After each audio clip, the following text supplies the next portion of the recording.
Just getting the sound together. Any sound yet? No. The Buddha never had this trouble. He just had a natural voice. So in a moment or two, the only reason that it's important to get the microphone working, the Peiris is being live streamed. Sri Lanka? Yeah. Okay, very good. I cannot raise my voice up now.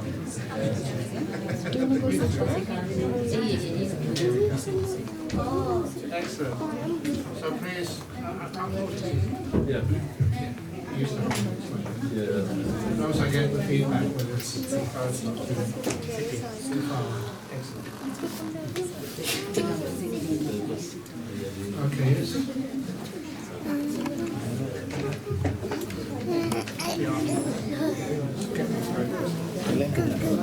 Okay, very good. You're most welcome to do the photographs. Excellent. Please be comfortable. Yeah. Excellent. They have another screen. There's another living area. So Okay. They're looking at the screen. Right over there.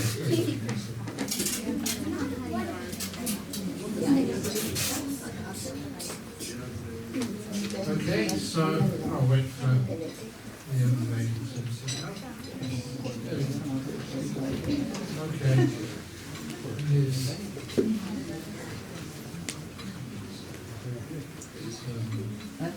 Good old Sri Lanka.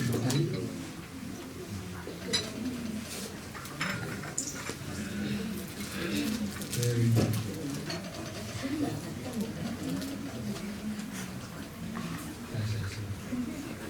Is the tea brewed yet? Is it tea? Yeah, is it brewed yet? I was very well trained. You can't just drink tea straight away. It has to be brewed. Yep.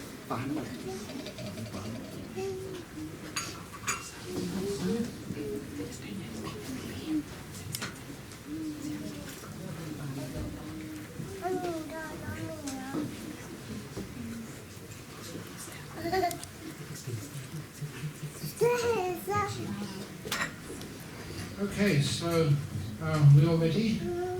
Okay. Yes. It's also my pleasure as well. Yeah. Like that. Okay. That's a very good thing to do, yes. Yes. So would you like to do that now?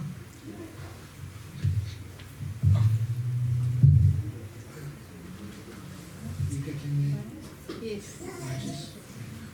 I'll get you. There you go.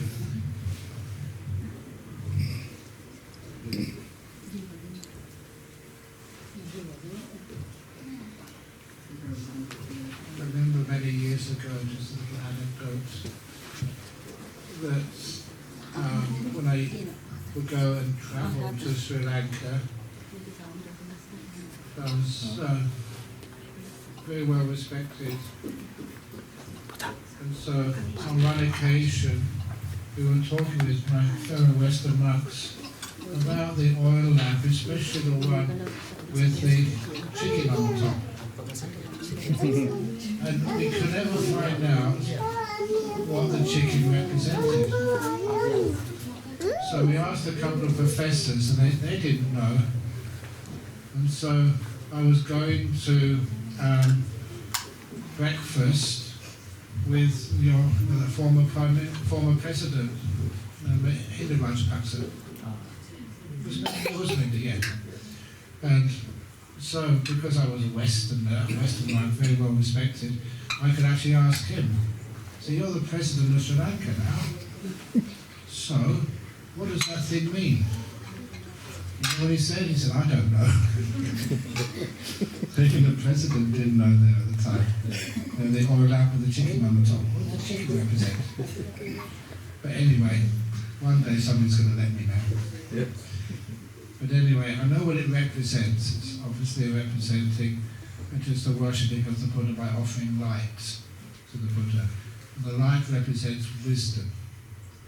And the wisdom is, it's a job of myself and others to give that offering of wisdom, especially the wisdom of how to live a good life and how to meditate and how to be very peaceful inside.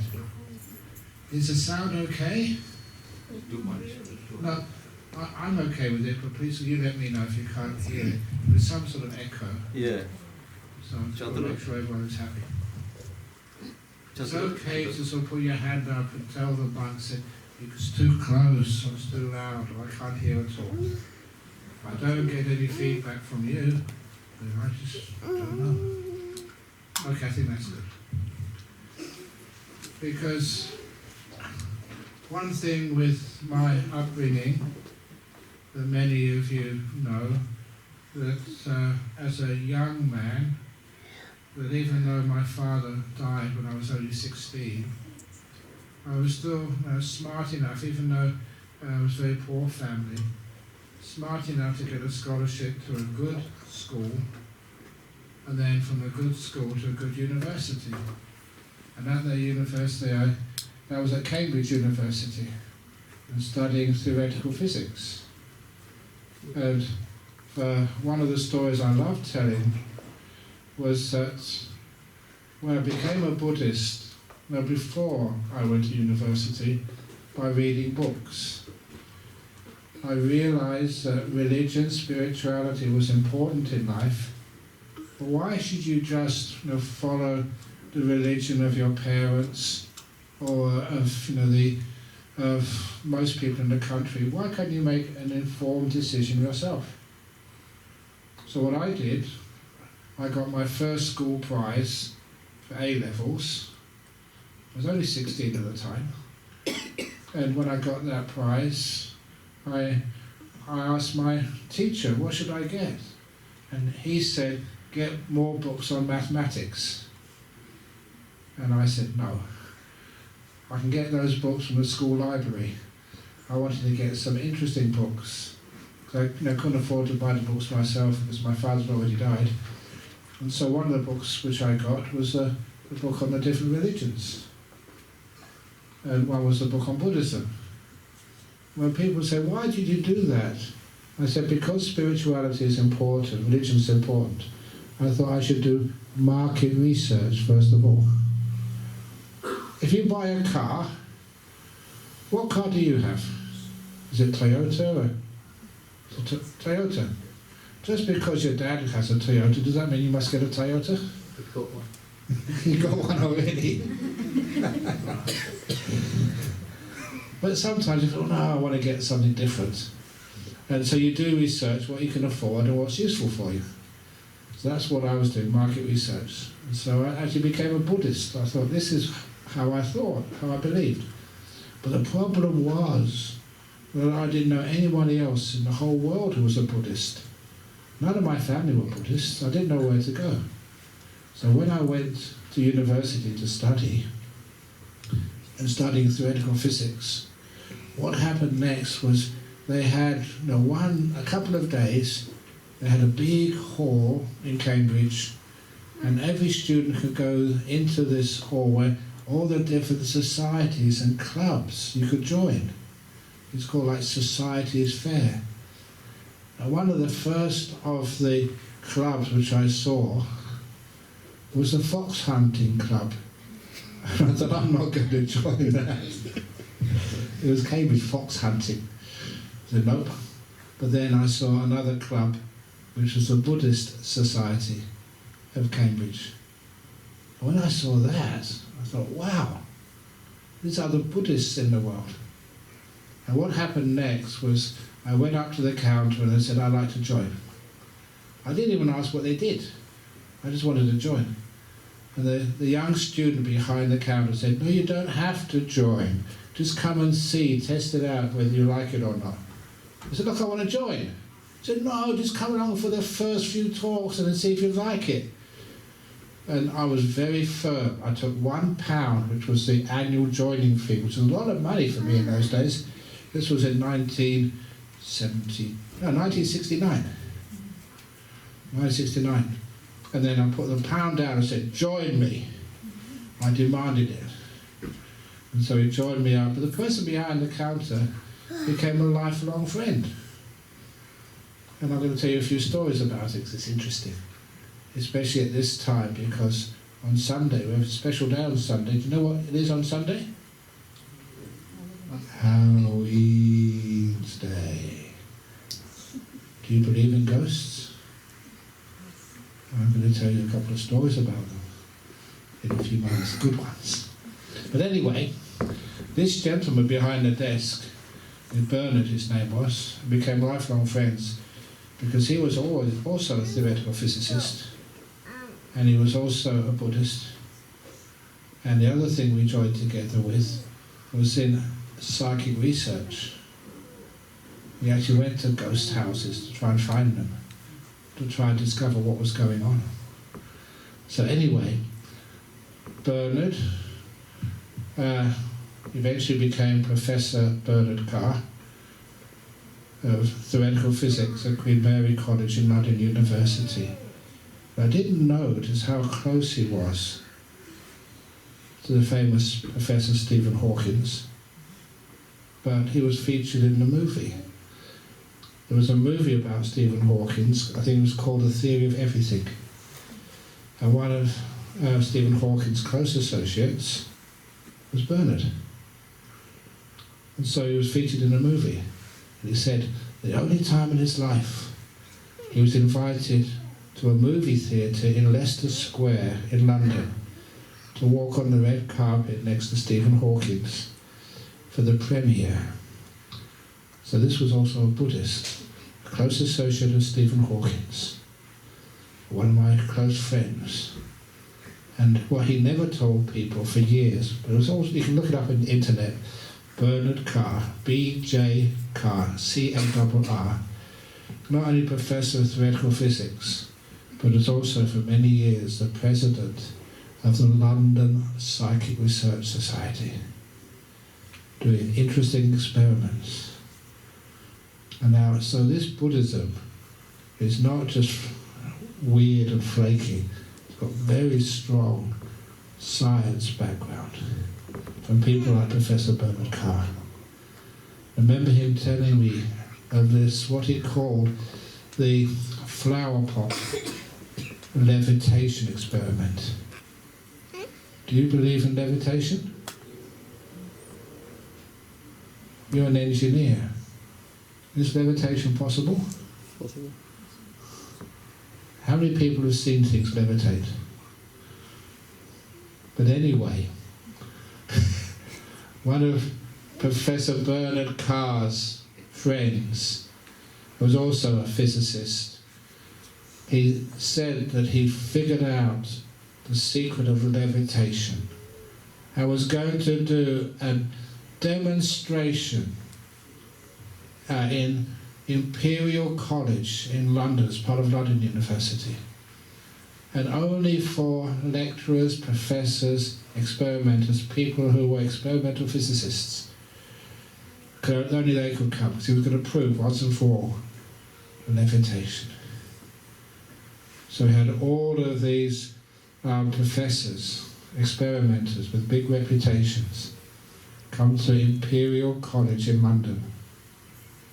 And he had in the lecture theatre the most amazing pieces of equipment which could, infrared cameras, ultraviolet cameras, and all recording all the time, just in case there was any funny business. And he walked into the lecture theatre with a flower pot like this. And he put the flower pot on the table. No strings, just only flower pot. And he said, I'm now going to demonstrate to each one of you the levitating flower pot. but I need your help, he said. I want each one of you to start chanting Om. You know, the O-M. It's like a Hindu Mahayana word. Namo was too long. So all these old English professors were in this auditorium going Om, Om, Om, Om. If I'd have seen that, because I know English professors, I'd have burst out laughing. He managed to get them to do this was amazing. But once they started laughing, started chanting Om, the flower pot started lifting up. It worked.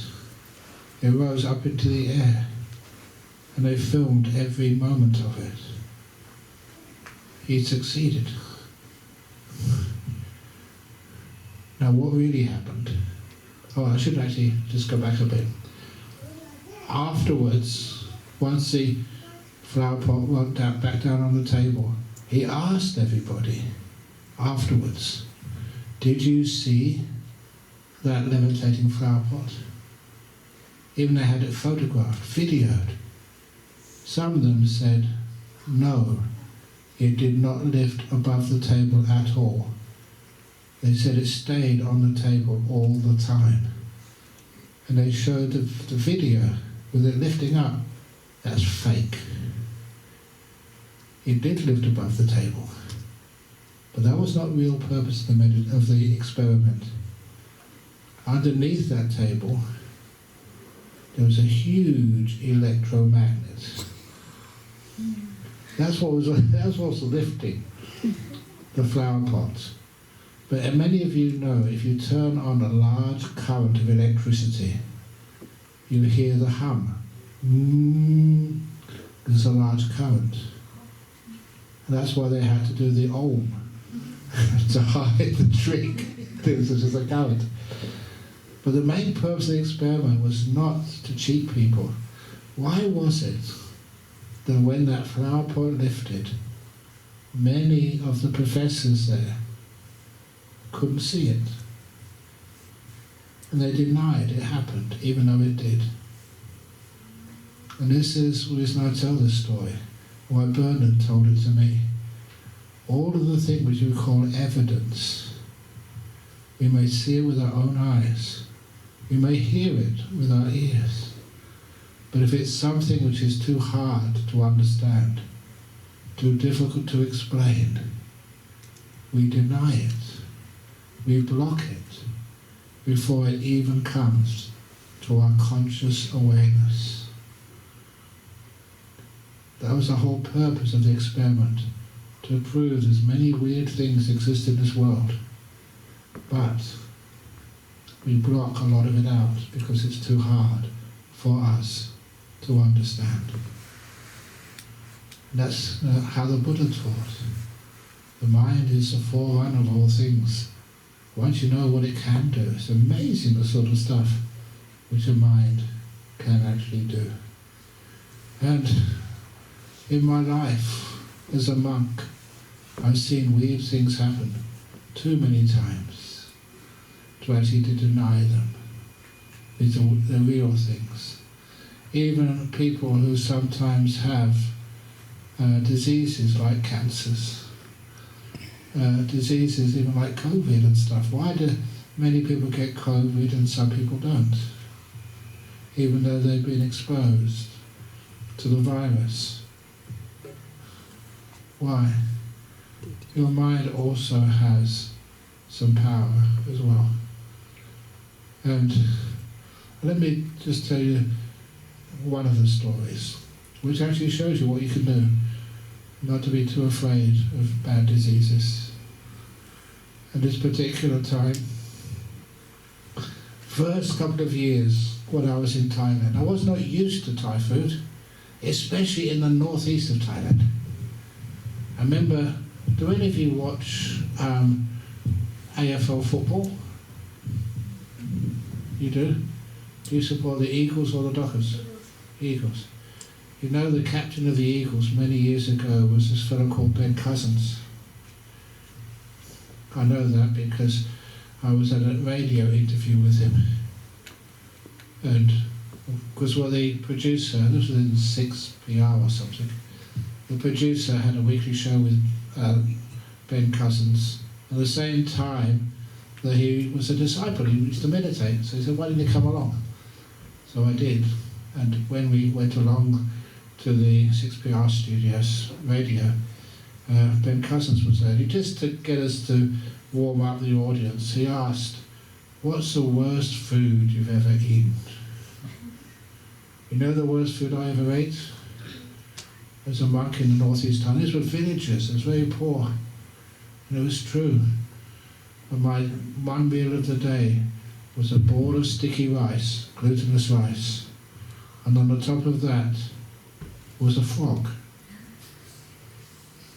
Frog on rice. It was just like boiled. It wasn't sort of fried, it didn't have any salt or any spices or any garlic or anything. It was just like boiled frog and rice. That's for my one meal of the day, because that's all they had in the village. That's what they offered to the monks.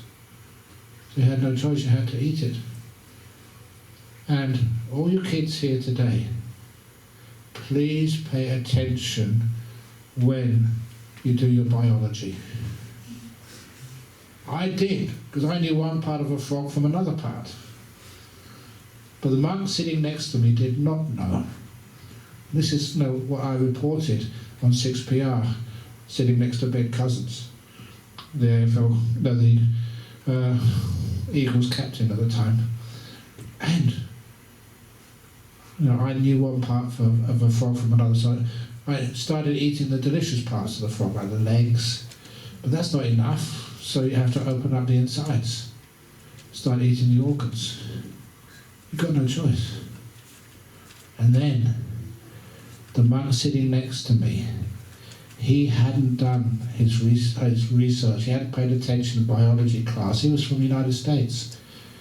And he pressed one of the organs of the frog inside. He didn't realize the organ he pressed was the frog's bladder.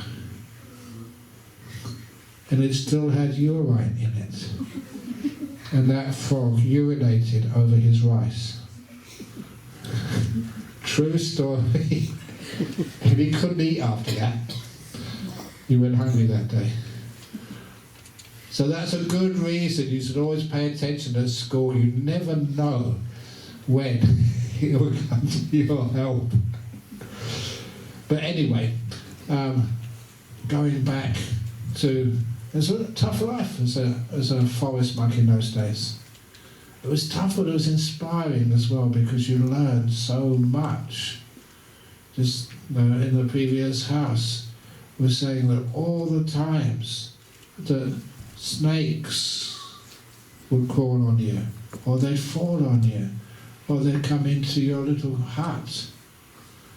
Were those snakes dangerous? When I first went to a place like Thailand, same as Sri Lanka, they said there was 100 species of snakes in the forest, 100 species. 99 of those snakes were very venomous. If they bit you, you're in big trouble. And the one which didn't bite you would strangle you to death. In other words, they were all dangerous. But none of those snakes ever bit me, or bit any of the monks I was with. Why? Do snakes eat people? Is that their food? Of course they don't. We're too big for them to eat. So, why do snakes bite human beings? They're scared mostly, yeah, that's the usual reason. So that's one of the reasons why, if you're not scared, that means the snakes won't harm you at all. Keep a lookout for them, make sure you don't step on them, make them scared. And then you'll be safe too. That is like life itself. Most human beings aren't dangerous. Because this is why someone asked me the question. they asked me the question. They were working as a girl, a woman. She was working as a fly-out worker up north. And she said she was always very afraid of snakes up north. And I told her, because I saw this on the news, I have the internet news, they said it's not the... I asked her, what's the most dangerous animal in the north, up in the mines? The most dangerous animal to women are men. There's lots of sexual abuse up there. So don't be afraid of the snakes. Look out for some of those men who don't know the right things to do. She laughed at that, so she's not afraid of snakes anymore, of other things. But what I'm saying over there is, you can protect yourself with some awareness, with some kindness, and then animals never harm you. What about tigers? You ever seen a tiger? I once saw a tiger, and it was much closer than you are, Mutanga. But a strange thing, I wasn't scared at all. When I came face to face with a big tiger, I wasn't afraid at all. You know why? Because the tiger was in a zoo, and the big ones in front of me. It didn't matter, you're not afraid of these animals. So anyway, little by little in your life, you learn just how to be wise, and how to make sure you don't go to places which are dangerous. And little by little you can find you always have people looking after you. Sometimes just not ordinary people. Oh, I don't mind telling this story. I don't know how many of the stories you've heard, but this is another very true story, because I know the gentleman involved. I've been a monk now for 47 years. The first 9 years were in Thailand, the last 38 years here in Australia. And when I was in Thailand, at the time the Vietnam War was on. And so there were many Americans who were in Bangkok at the time. There was one young man, instead of joining the army, you could join the Peace Corps and do voluntary work, to try and help, put in roads or wells or other such things. And so, this young man, after 2 years working for the Peace Corps, he thought he would like to try being a monk. So that's what he did. He wanted to be a monk. But he didn't know how to be a monk. So he was staying in a hotel, he asked the concierge, what do you do to become a monk? And even the concierge didn't really know. But he said there was a big temple in Bangkok called Wat Bawon. And sometimes Western monks ordain there. So he said, okay, that's the place I'll go. And all the hotel worker knew was to take some food in the morning for the alms round, the bindabata, and then you see a monk, put some food in the monk's bowl, and then ask the monk, I'd like to be a monk myself, what should I do? That's the advice he was given. But you have to go very early in the morning. And so he went early in the morning, it was too early in the morning, way too early. And so he was walking outside this monastery in the city, all closed up, didn't know what to do. And then this Thai man came up to him, and this Thai man could speak perfect English, and asked him what he wanted to do. He said, I want to be a monk. He said, you come too early. Be a couple of hours before the monks come out on their bindabata, but nevertheless, said this Thai man, I have the keys, I can let you inside and show you around. So this Thai man opened the gate, walked in to the main hall, the hall like the Poya hall. It wasn't an ordinary Poya hall, but it was very old, and that was used for the ordinations of the kings in Thailand. In Thailand, kings and princes have to ordain just for a short time. to actually to train in the religion. And then they would destroy it, and then they would become sort of a prince or a king eventually. But anyway, so we led him inside, and inside the hall there were all these paintings. Inside the hall, the murals, just like in Sri Lanka. Have you seen those paintings inside the old halls? Do you know what they mean? Sometimes they're very complicated. You have to find out how to actually trace them. They're like a cartoon.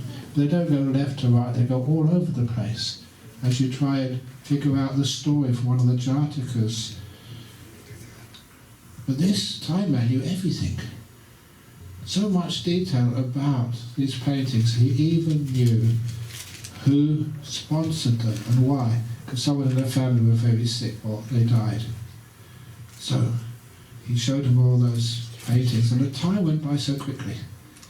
And after 2 hours, he said, "You better go out now. The monks are coming out for alms round." And this young man did. "I'll turn off the lights and close up." And that's what happened. And after a few days, this American, he was trying to learn all the chanting, the basic rules a monk should keep. But what happened was that the American couldn't really understand the monk they gave to train him. And he complained, "Haven't you got a better English speaker?" He said, "No, this is the best speaker in the whole monastery." "What about that middle-aged Thai man who I met on the first day?" And they said, "Who?" "The man who opened up the gate."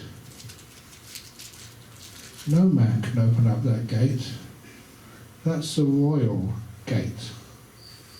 I know that if you ever go to Wat Pah, I was told that's right. The only people who can actually walk through that gate is royalty. Everyone else has to use the side gates. And he said, then what did he do? Then he took me inside the main poi hall. We don't know who's got that key. And not even, they took him straight to the abbot of the temple, who later became Sangharaja of Thailand, a very important monk. And that important monk said, "This is all impossible, stop."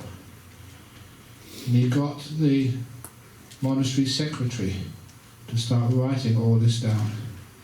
Because the truth of the matter is, there's only thing the abbot and a couple of other monks have got the key to the main hall.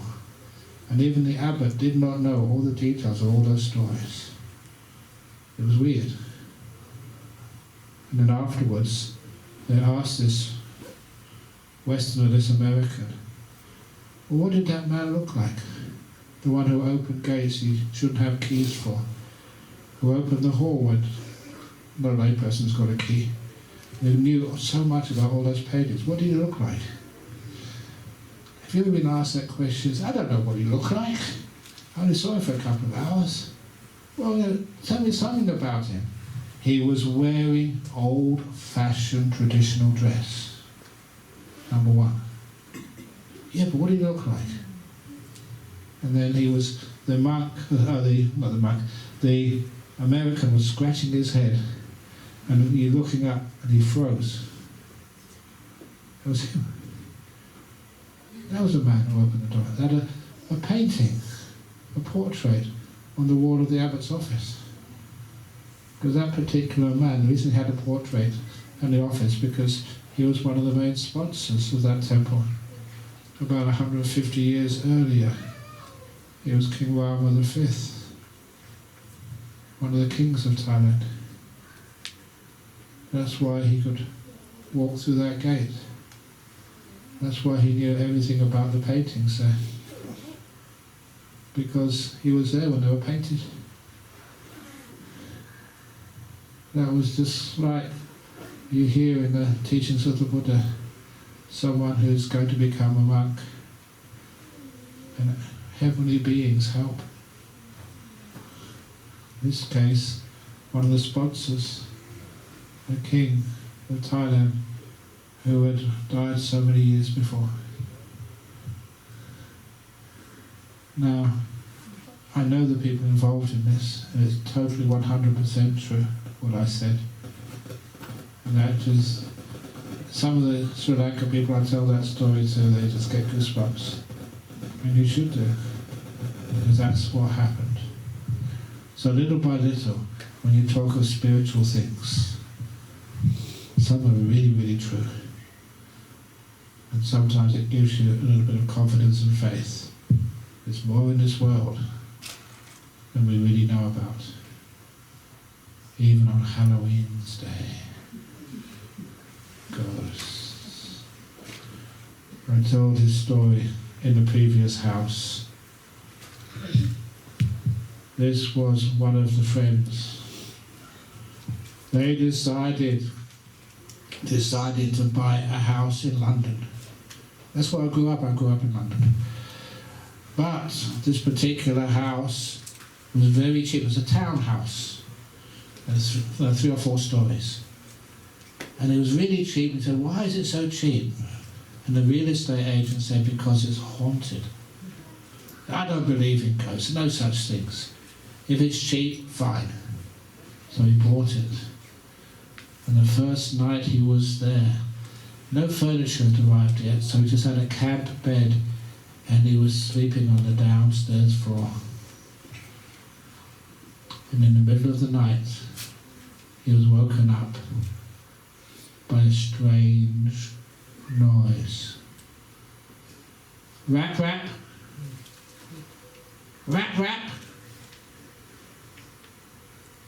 So he got out of bed, turned on the lights, and he looked to see if there was anything was causing that sound. All the windows were locked, the doors were locked, there was no fan going to create any wind, but something was going rap, rap. And so he thought, investigating it, he's just imagining it. So he went back to bed. As soon as he went under the covers again, rap, rap, rap, rap. It louder. And he realized it was coming. You know where it's coming from? Upstairs. So he went up to the upstairs. Looked everywhere. Couldn't find any reason for that sound. So again, put it down to imagination and fear. He was about to go downstairs. What did he hear? Another rap, rap, yes. And so he went up to the top story. And he checked everything, everywhere. He had even had a flashlight, checking everything. But there's no reason for that rapping sound. There's no ghosts, there's nothing moving, no mice or anything. So he decided to give up. And then he heard it one last time. Rap, rap. It was coming from the attic. Have you got an attic in this house? Be careful if you do. Coming from the attic. So he got a ladder and went through the manhole. And there was so much junk and rubbish up in the attic. He had a flashlight looking everywhere. What was causing the sound? Rap, rap, rap, rap. And he heard it right behind him. Really loud this time. Rap, rap, rap, rap. And he turned around with the flashlight. He saw it. You know what it was? An old piece of wrapping paper. Wrapping paper. You know what they put presents around? It's an old piece of wrapping paper. It's a joke.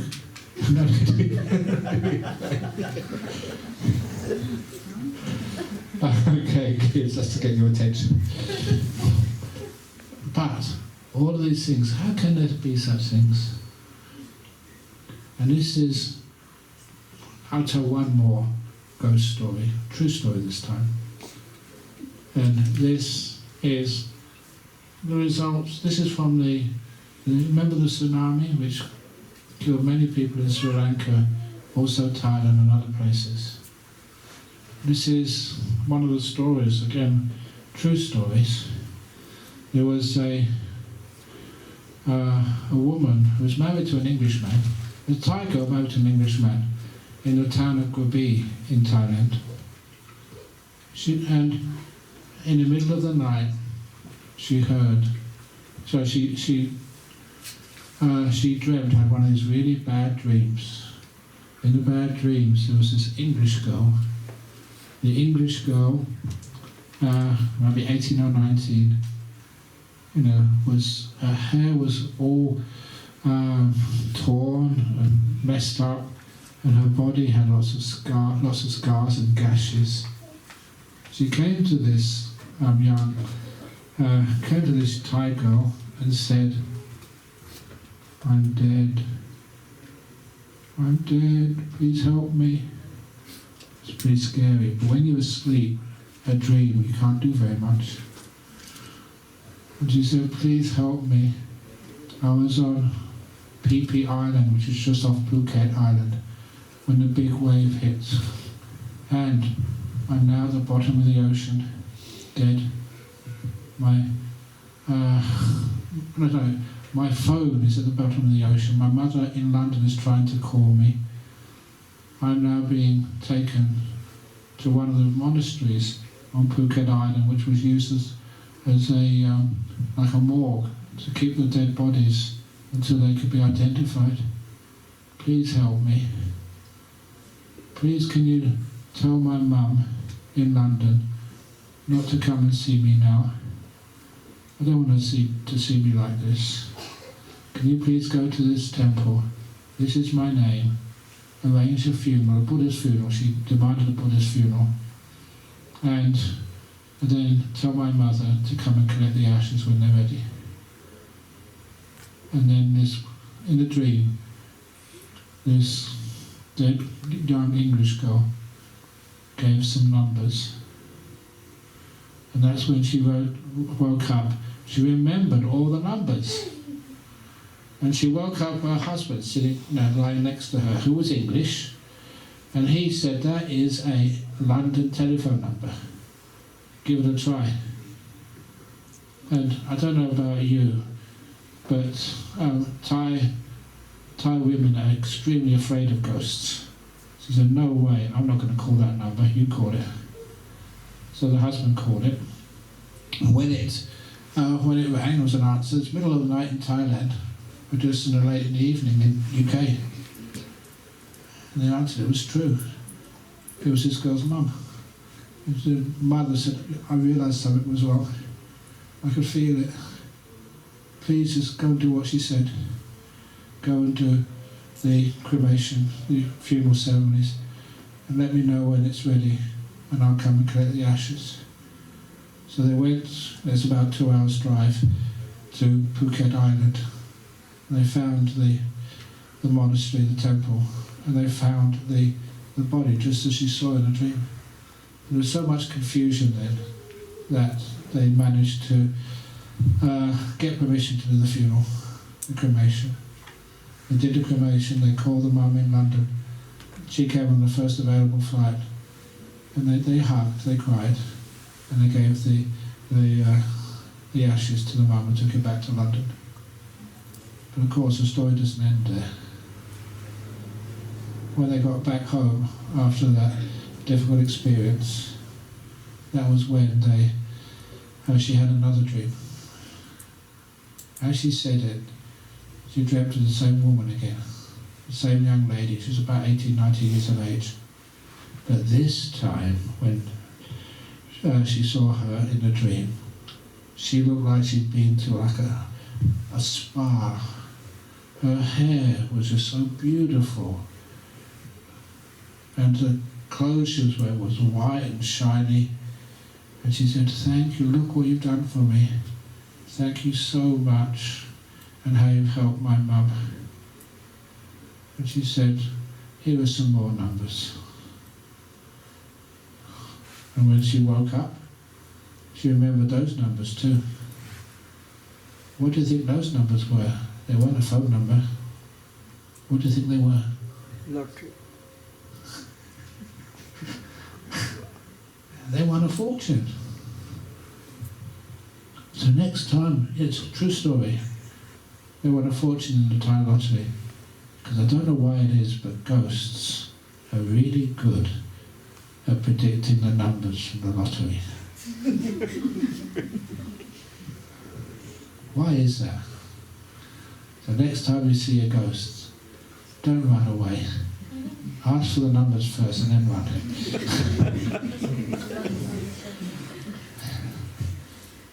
This is like how to treat people and ghosts with kindness, and how this ghosts and heavenly beings look after you. But not just that, even like animals as well. One of my favourite Sri Lankan tsunami stories is of the crocodile. Are you afraid of crocodiles? They're really dangerous, they eat you. But anyway, this man, he would always in the morning on the way to work, a typical Sri Lankan, always take some bread and give it to the fish. Pass on the lagoon. Give the fish a couple of slices of bread, make some good karma for hungry beings, and then go to work. But this one morning, it wasn't just a fish in this part of the lagoon, there was a big crocodile there as well. So he thought, oh, why not? He gave a couple of slices of bread to the crocodile, and then went to work. And that crocodile obviously liked bread, so it came every morning for about a month or so. And then afterwards, the man went one morning, had the bread with him to feed the crocodile and some of the fish. But that was when the big wave hit, the tsunami. It was on the Boxing Day. And so he got caught up in the big wave and started getting carried out to sea. And he said that the force of the water was so strong, he couldn't sort of swim back. He saw it like a chair. He tried to grab onto the chair to keep him up afloat, but even the force of the current was so strong it tore the chair away from him. And then he saw a log of wood, and he grabbed onto the log of wood, and he could hold on to that, thank goodness. But then he noticed something very strange. Everything else was flowing out to sea, further away from the shore, but the log of wood was going the opposite direction. And it kept on going the opposite direction until it was so close to the shore he could jump off it and clamber up onto dry land for safety. It was only then you could actually look properly and see the log of wood. What was it? Crocodile. Crocodile, yeah. Now sometimes, you know what Australian people are like? Some say, oh yeah, of course the crocodile would do that. If that man died, the crocodile would get no more bread in the morning. But I don't think that's why the crocodile saved his friend. The crocodile saved the friend because the friend was kind. A lot of times like that, you will find in life, if you are kind to others, it's like simple law of karma, it comes back to you. So, we're just getting through COVID time. Did you enjoy COVID time? Really? No, why not? You didn't have to go to... Oh, actually you did have to go to school here, didn't you? Oh, yay! Do you like going to school? Yes, I know. Now, it's sometimes when we start to think, all of the time whenever there's any diseases or pandemics, is that good or bad? You know which one it is? Okay, I'll tell you one of the other stories. I wrote this one in one of my books. The king. Once upon a time there was a king, and the king liked going hunting, chasing animals and killing them. Don't know why they do stuff like that, but because kings are usually rich enough to get enough food from the supermarket instead of catching it themselves. But anyway, this king, he was chasing something. He had one of the fastest horses, and as he was chasing this animal in the forest, he cut his finger. And of course, being a king, they always have doctors and other servants following after them. He called the doctor over, look at my finger, it's cut. And the doctor took one look at it and said, "Oh, okay, I just put a band-aid on it." And the king said, "It's quite a deep cut, you sure it's going to be all right?" You know what the doctor said? "Good, bad, who knows?" It's called uncertainty, a very important principle in Buddhism. Good, bad, who knows? So anyway, when they got back to the palace, the king had to call the doctor over to him again, because the finger had swollen. And the doctor took it off. "Oh yeah, it's infected." So the doctor had to put some ointment on the wound and bandage it up. And when he finished bandaging it up, the king said, "Is it going to be okay now, doctor?" You know what the doctor said? "Good, bad, who knows?" That's not very reassuring. If I ask you, "It's all stuff we've ordered from your company, the steel down, is it going to come on time?" And you say, "Good, bad, who knows? I don't know." It's not reassuring, is it? So anyway, the doctor the king forgot about it, but a couple of days later it was really hurting. And so when the doctor took off the bandage and realised, wow, it's got very bad, it's all gone all black. It's gangrene. I'll have to amputate it. So the doctor had to amputate the king's finger. Do you think the king was very happy? All this good, bad, who knows business. That's enough, you're a stupid doctor. And the king threw the doctor in the jail himself and locked the door. What do you think about that, doctor? And you know what the doctor said? He said, "Being in jail, good, bad, who knows?" And the king said, "That's a very, very dumb doctor." And a few weeks later, when the wound was healed, the king was out there hunting again.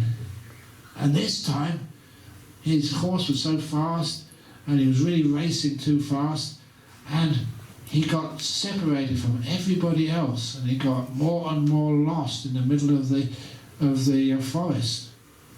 And he started wandering so deep into the forest in places where human beings don't normally go. But in there was the indigenous people, and they captured him because this was a special day of the year for them, a very holy day. They normally do an animal sacrifice, but this day they thought, wow, we've got a king, we can sacrifice him, and all the spirits will be very happy with us. That's how they thought.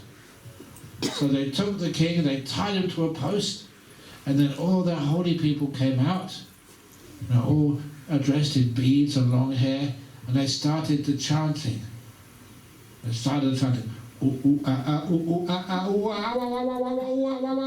Very special chanting.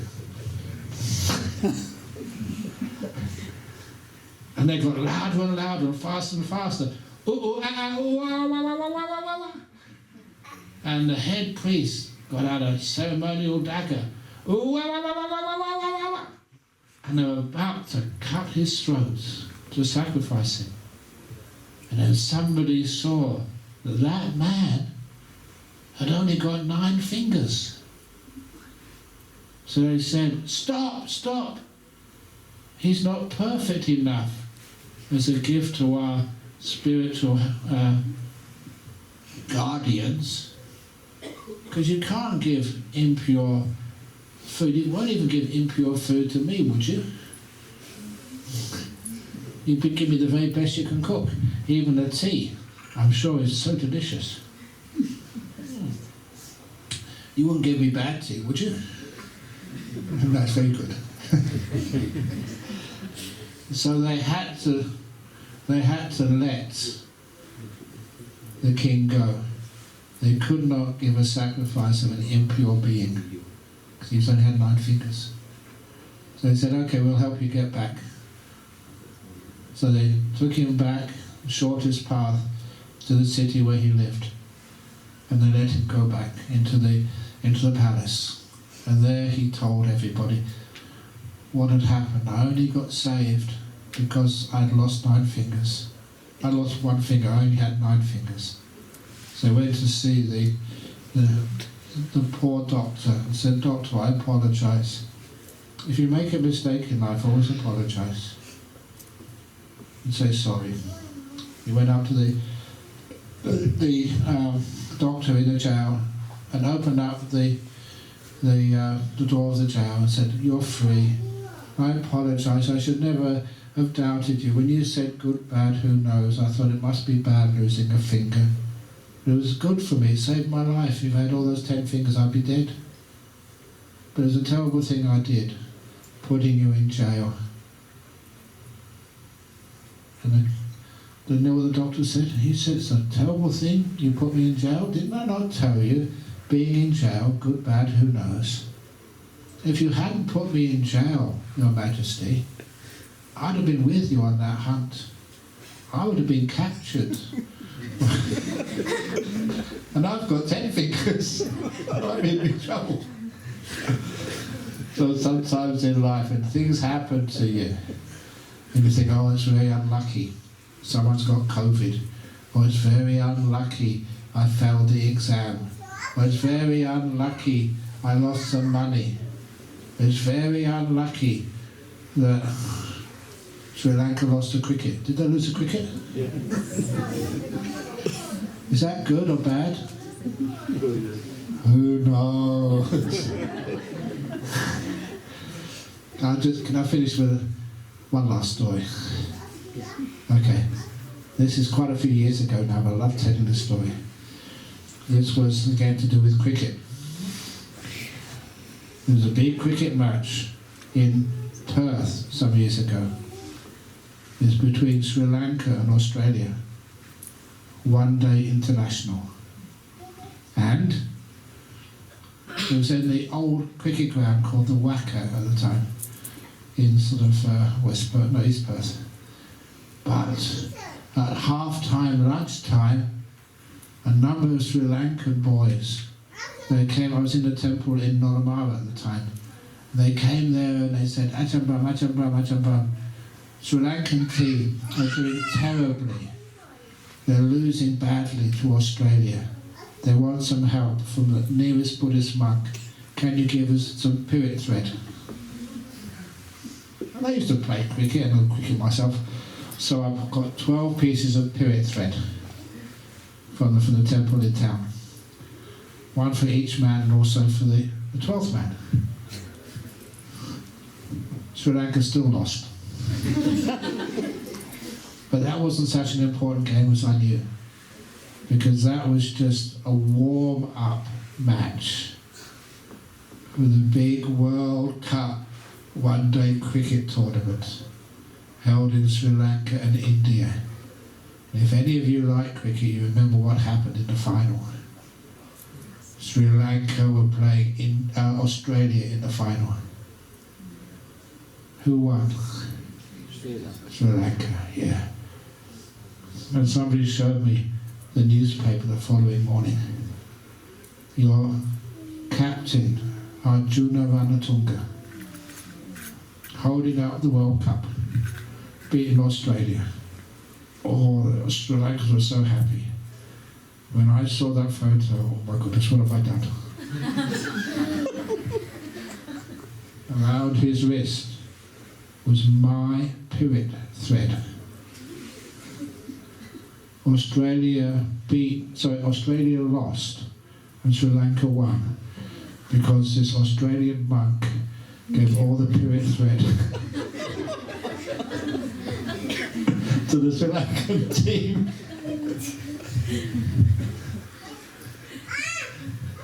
And I kept that a secret for many years. Otherwise, I'd been thrown out of the country myself. So some of these things are very powerful. You have good fun and happiness with them. When you have good fun and happiness, you notice I've been speaking for just about an hour now, and everybody's been paying attention. Does that happen when you listen to a talk in Buddhism? Usually. Sometimes it doesn't at all. That's one of the reasons I make sure that when I'm giving a talk, It's something useful, sometimes funny, sometimes topical, like not worrying about pandemics. I know, because of my science background, one of the biggest fears is also what causes a lot of deaths. Fear just weakens your immune response system, which means you don't have the strength inside to fight diseases. And believe it or not, you just ask some of the monks, or just ask Lakshman to pick me up afterwards, he's going to become a monk. I'm one of the fittest monks, the most healthiest monks in that monastery. It's been years since I needed to go and see a doctor. Why? Because you have a good, happy, strong mind. And when you have a happy, strong mind, you can face anything in life. You can pass your exams easy. Do you have trouble passing exams at school? I don't know why this is, but I do remember about 3 years ago, before COVID stopped many of these things happening, that I was invited by one of my friends. He was a rabbi, Moshe Bernstein, his name was. The reason I became friends with him, because he said he believes in reincarnation. I always never thought the Jewish tradition believed in reincarnation, but his type of it does. And I became good friends with him, and he said that he was one year he was the chaplain at Carmel School in Dianella. It's a Jewish school.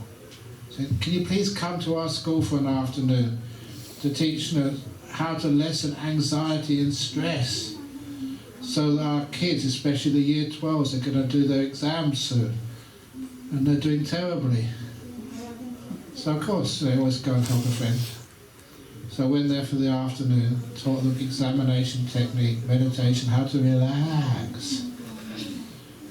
And then afterwards, went back to Serpentine, and I got this wonderful letter, not from Rabbi Moshe Bernstein, but from the headmaster, the principal of the school. And he said, thank you so much. And I checked in the papers afterwards. Carmel School got the top prize that year. The best school in the whole of Western Australia. Thank you for helping our kids. That's from the principal. It actually works. So, if you want to get really good marks in year 12s, get the Beasley Medal. How many Sri Lankans have got the Beasley Medal in West Australia so far?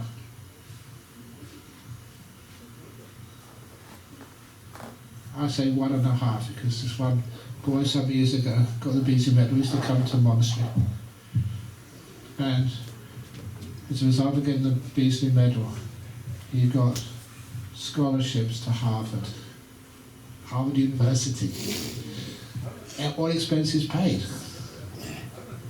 And then there was another Sri Lankan, this time a girl. She got number 2. Didn't quite get the first prize. Pretty good stuff. There's another BC medalist, but he was the son of a Thai girl and a Western man. They come to the monastery. Really good. Do you want your kids to get BC medal? Why not? So it's not just being smart inside, it's how to use that intelligence in a good way. It's not just being sort of a good batsman or bowler, it's how you use those skills to do well in life, little by little. It's not just being a young girl, it's how you use all of that. There's just a couple of young girls at the previous house, and I told them the most amazing makeup. If you want to look really attractive, it doesn't cost any money at all. What is it? Smile. So if any of you want to save a lot of money and still be very attractive, you should do what I do every morning, 10 push-ups. You know my 10 push-ups?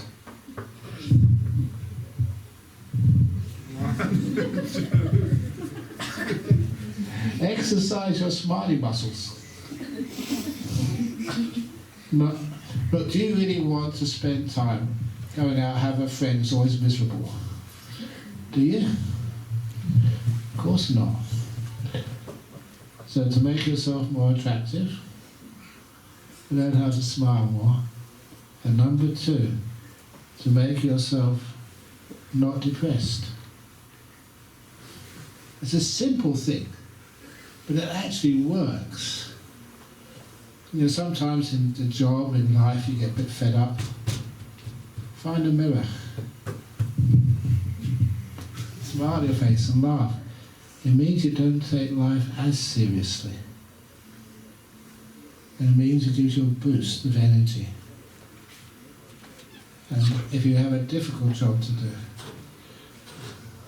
one of the sports I did at Cambridge, rowing, you know, in the 8s, not in the big time against Oxford, but I still did some rowing, keep myself fit and healthy. And one day, the coach on the footpath shouted out at me and said, "You're making an ugly face. Smile." And honestly, I decided, why not? So I smiled. And you know, you had more energy to be able to pull that oar. It didn't hurt so much. You had more effort available. Whatever you do in life, smile while you're doing it. It hurts less and you have more energy. And you're more innovative. Okay, I kept on talking too much. So anyway, what would you like me to do now? Q&A? Questions? Or talking? Yes. Yeah. Okay.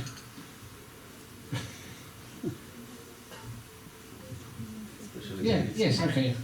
Do you know the facial feedback hypothesis? It's a theory in psychology where apparently, like, if you get people to like hold like a smile shape and rate cartoons as funny, they'll rate it higher while they're actually smiling when it's forced to come around. Excellent, yeah. It's true. Yeah. So if you get people to smile when they're looking at you, they rate you highly. Why not? It's true. Because that happiness, it means that what you're looking at, you're seeing it through your smile. And it works, it makes you more positive and more energetic. So you have a much happier life. These are very simple teachings. So these are very simple teachings. But actually they work. You know, sometimes you might feel a bit alone. Sometimes feel alone and just, you know, maybe just at home and no friends around. And sometimes you need someone to give you a hug. It's very difficult to get a hug, especially these days, because people say you've got COVID, you might catch something. So years and years ago, I developed, whenever you feel a bit tired, depressed, or you know, you're just about to do an exam and you're not really think you're ready for it, follow this exercise. Put your hands out like me. Right out. Good. And now follow me, just bring them in. And in, and in, and in. Oh.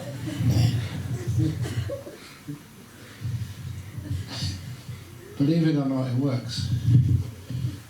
You know, when you're hugging yourself, you know, it gives this basically signals to your brain.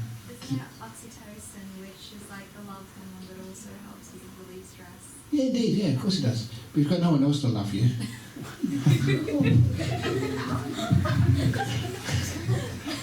Why not? This actually does stop people getting stressed out and depressed with their kids. And also when they grow up. And they get more happy, more innovative. Well, this isn't just for kids. But I remember I get to go, as I already mentioned, I go to some really interesting conferences and stuff.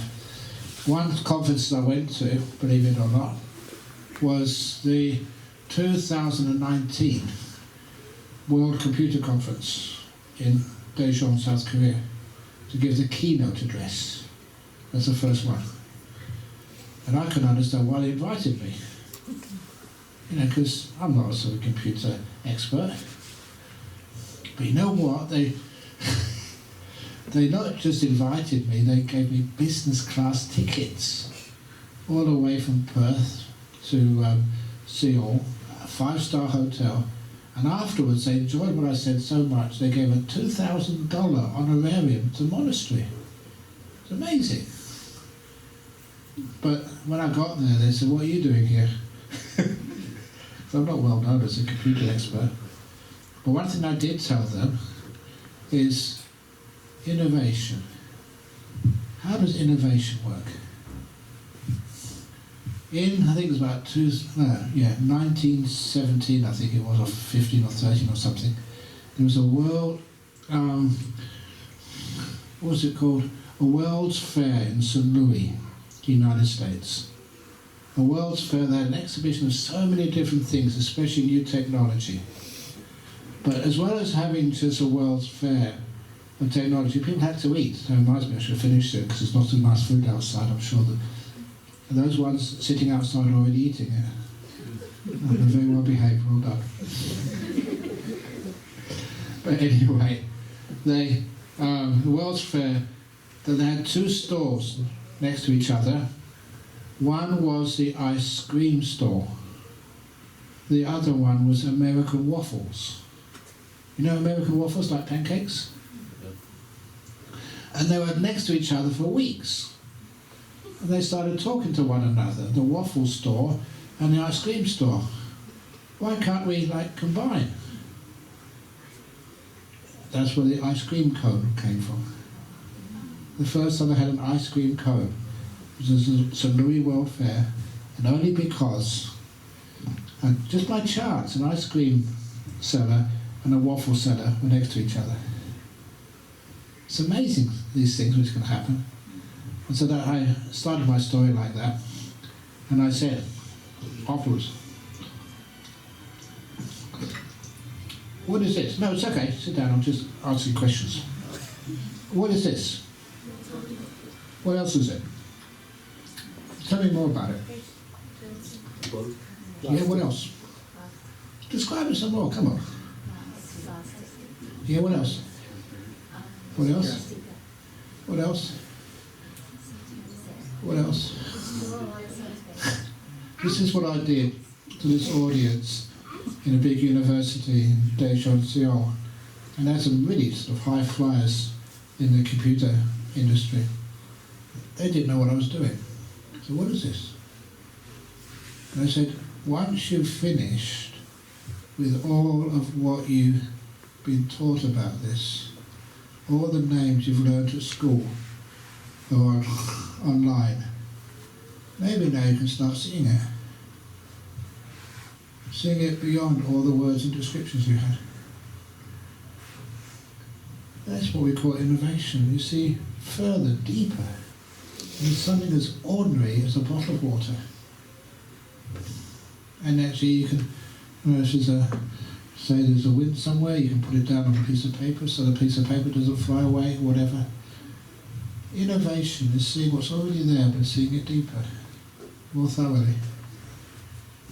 You know, even when you do your drawings at work, how do you do them?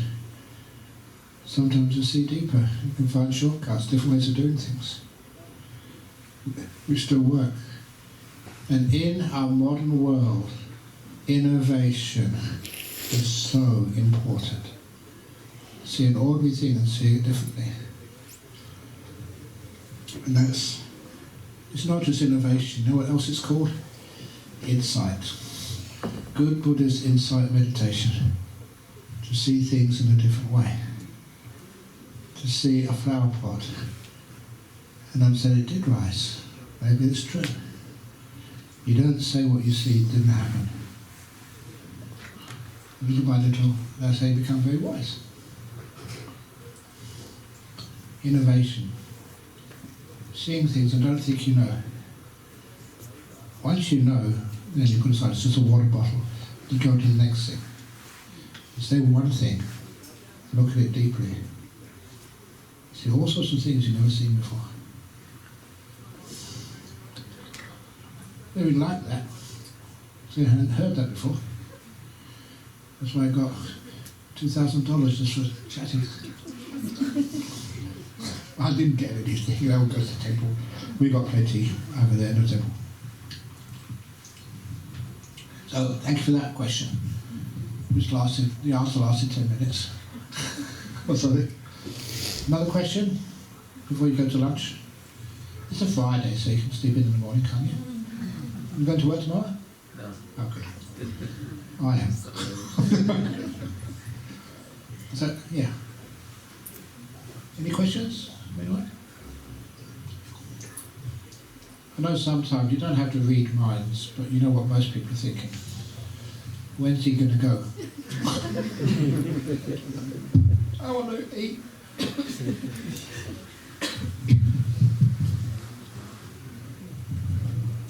So, remember, this is what we're here for.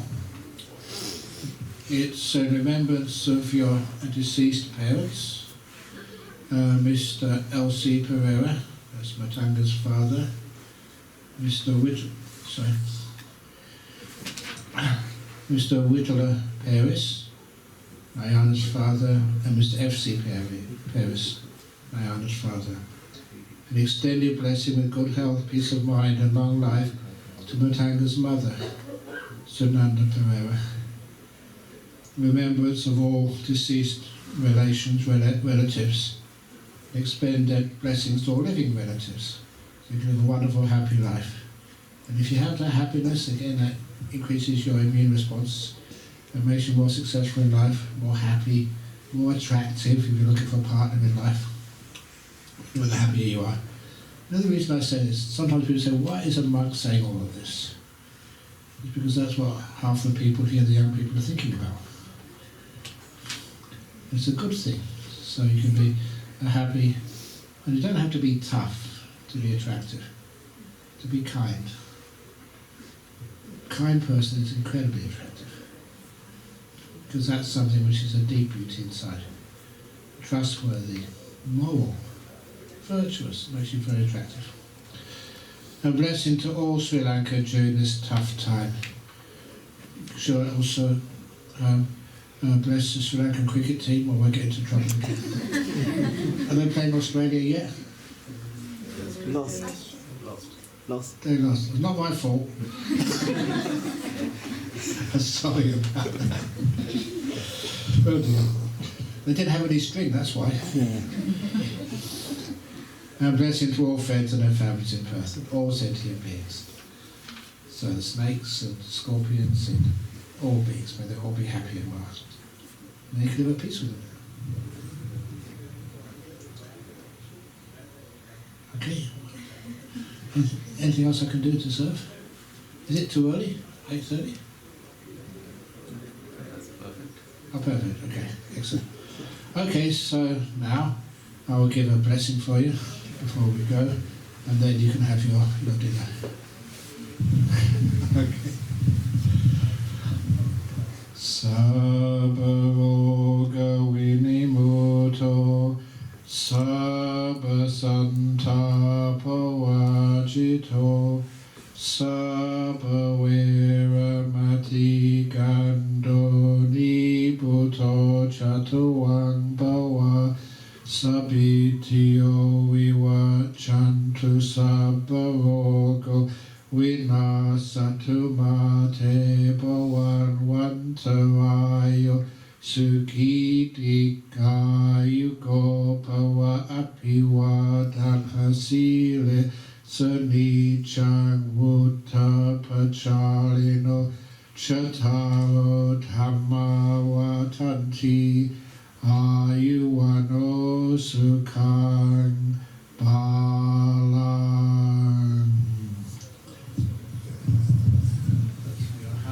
Your happiness and well-being.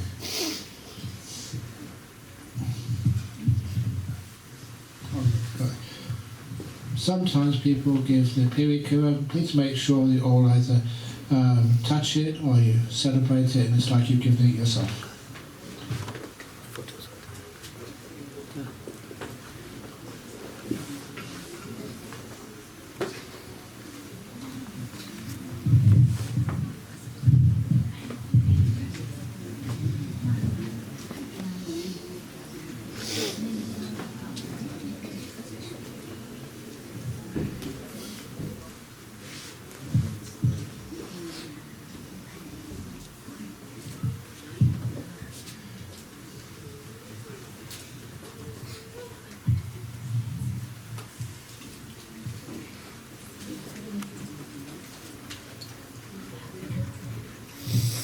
You are brothers? No sisters? Okay. What are you doing? No. Since school. What year? Year 10. Ah, it's easy. What about you? Uni. You're uni now? Which Yeah. uni? UW. Oh, what are you studying? Engineering. Oh, it's like that. Yeah. Maybe. That's important. Because engineering makes, obviously, so many different types of engineering. Which one are you going to do? Okay, great. I remember at Cambridge, engineers was one of the hardest. You had to work so much. Maths and physics, yeah, they knew it, he didn't know it. That was it. The most easy time. So well done. So what are you going to do? I don't know yet. Oh, yes.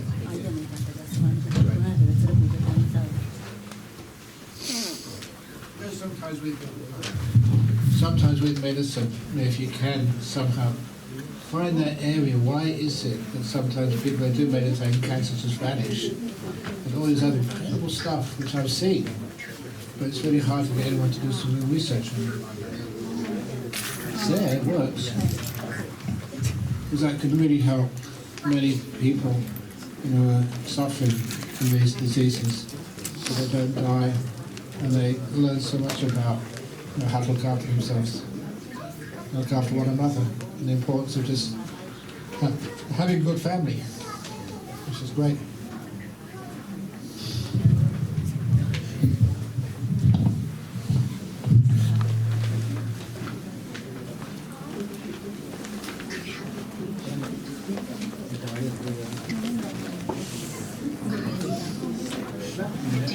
If you want to get cheese,